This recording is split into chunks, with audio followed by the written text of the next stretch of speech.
नमस्कार दोस्तों, स्वागत है आपका। आज का टॉपिक रहेगा इनकम टैक्स का नोटिस। काफ़ी लोगों से ये क्वेरीज आती है कि सर मेरे पास इनकम टैक्स का नोटिस आया, मुझे क्या करना चाहिए। सबसे पहले अपन ये देखते हैं कि इनकम टैक्स का नोटिस आता कब कब है, क्या रीजंस है कि इनकम टैक्स डिपार्टमेंट आपके पास नोटिस भेजता है। उन नोटिस के टाइप्स क्या क्या है, किस सेक्शन में नोटिस भेजा गया है और किस वजह से भेजा गया है, वो सारा आज की इस वीडियो में डिस्कस किया जाएगा।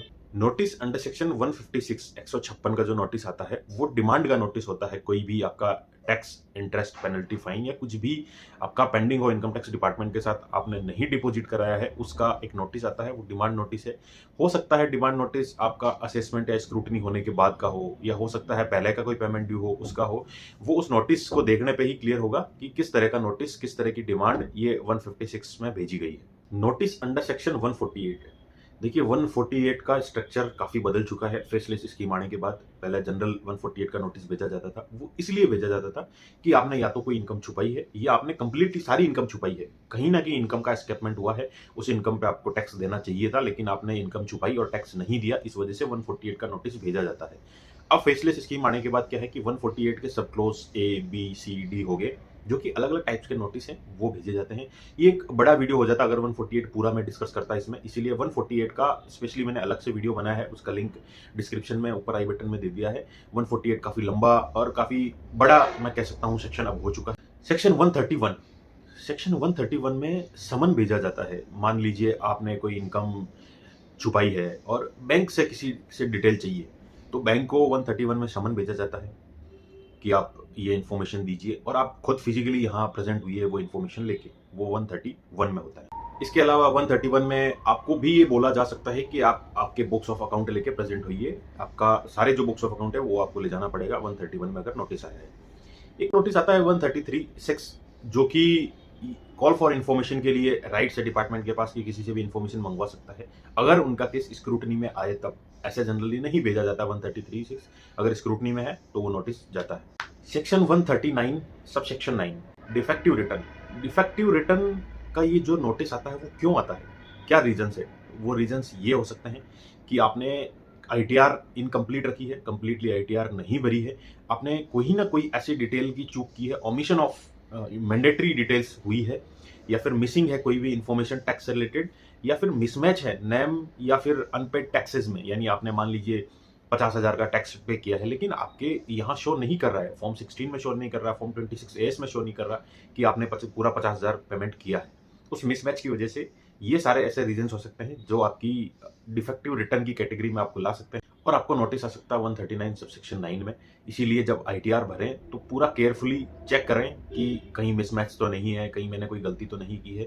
आईटीआर आप भर देंगे, सबमिट कर देंगे, उसके बाद अगर 139 सबसेक्शन 9 में डिफेक्टिव रिटर्न हुआ, यानी आपकी कोई ना कोई गलती रही आईटीआर में, तो वो आईटीआर वैलिड नहीं मानी जाएगी, यानी वो आईटीआर आपकी भरी हुई ही नहीं मानी जाएगी। इसीलिए जब आईटीआर भरो तो केयरफुली सब इन्फॉर्मेशन अच्छे से चेक करके फिल करना चाहिए।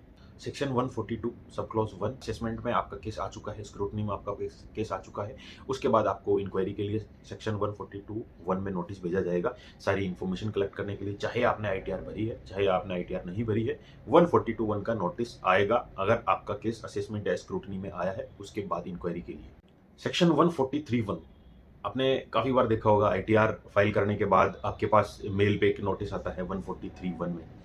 वो क्या होता है, लेटर ऑफ इंटीमेशन होता है कि आपका आईटीआर जो आपने फाइल किया है वो सही है या नहीं है, प्रोसेस हुआ है या नहीं हुआ है।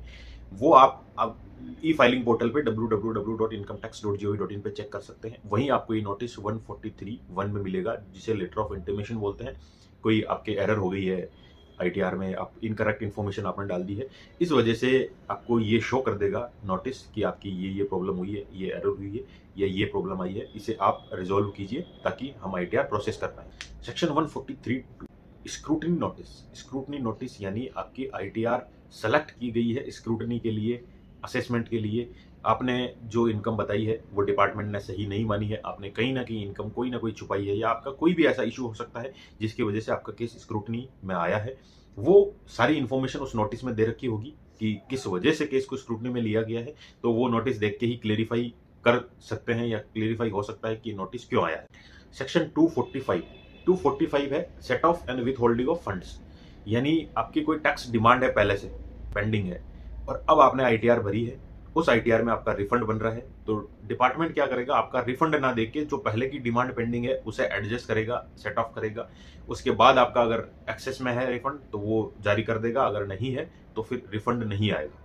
या फिर ऐसा हो सकते हैं कि आपने किसी और ईयर का रिफंड क्लेम किया है और उस इश्यू पे आपको जो नोटिस आता है 245 सेट ऑफ का, वो ये सारी इंफॉर्मेशन उसमें दे रखी होती है कि किस वजह से ये नोटिस आया है। उस नोटिस को देख के आप पता कर सकते हैं कि क्या इशू है।